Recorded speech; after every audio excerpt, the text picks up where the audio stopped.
Here's your boy VG Time back again. This video is going to be a mixture of a deck profile and a concept. More so the concept of the deck profile because the deck kind of lends to what the concept is trying to do. This is inspired by a player in my locals named Patty. And Patty was talking to me about why is it that when we were playing, I was able to side in and out real quickly and charge real easily. And I said to him, well, I believe that every deck should have a certain amount of slots allotted to main deck cards that are meant to be charged or sided out.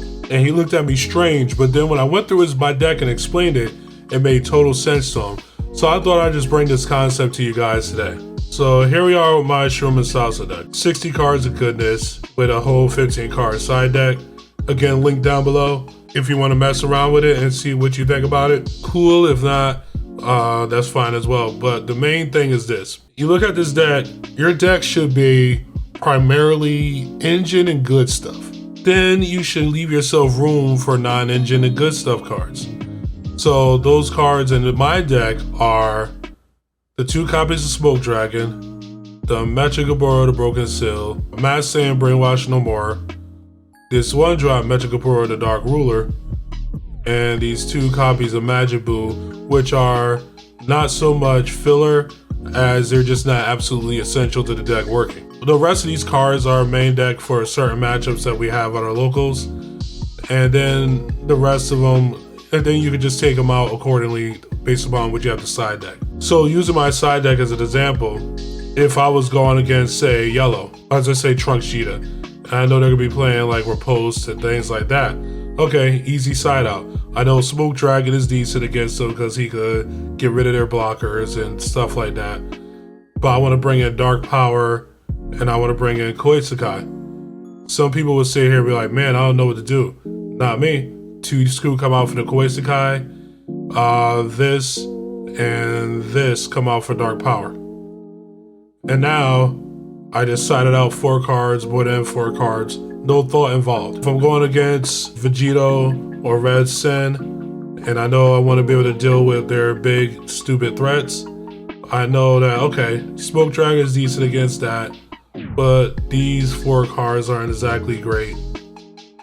Okay, I could take about, put in 2 copies of Heavenly Wizard, put in 2 copies of Shen, and then I should be okay as far as like extending the game out a little further. If I'm going against blue, and I said, no, I really need to be able to deal with their wombo combo turns and their cards that I need to handle.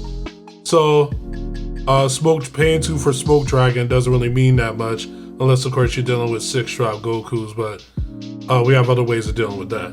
So we take out the 2 of these, we take out the 1 Magic Burr and the 1 Mass Saiyan, and we bring in 2 copies of Jiren, and we bring in Unexpected Turn. And that's basically what it is, right? Like, I don't have to guess. I'm never touching any of these other cards in my deck. These cards are basically sacred. It's only these 2 Smoke Dragons, these 3 cards right here, and these 2 Magic Boo ever get touched. And then if I'm in a matchup where game 1, these cards are irrelevant. For instance, there's nothing I want to hit with Smoke Dragon, or there's nothing I want to Broken Seal or whatever, then I could just charge those cards freely without any thought in my mind. So I'm not going to sit there and be like, man, I don't know what to charge, man. This is hard. Nope. Those cards are designated energy because the matchup doesn't call for it. And I think that, you know, a lot more decks should be built that way.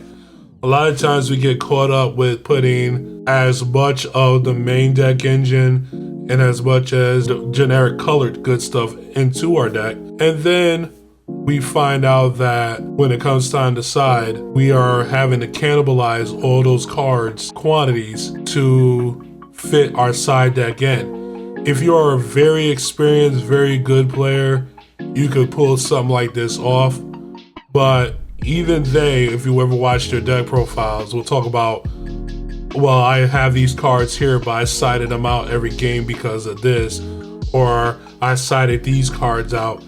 They even subconsciously build their decks with this kind of a principle in mind. So, again, give the deck itself a try if you wish, but the main thing is the concept. So hopefully this short video taught you a little something about what you need to do as far as building your deck with side decking in mind. Doesn't matter how great your side is, if you are unable to take the right cards in and out of your deck so that your deck still functions and not get interrupted by your siding. So I hope this helped you, and I'll catch you again next time. And this is VG Time signing out.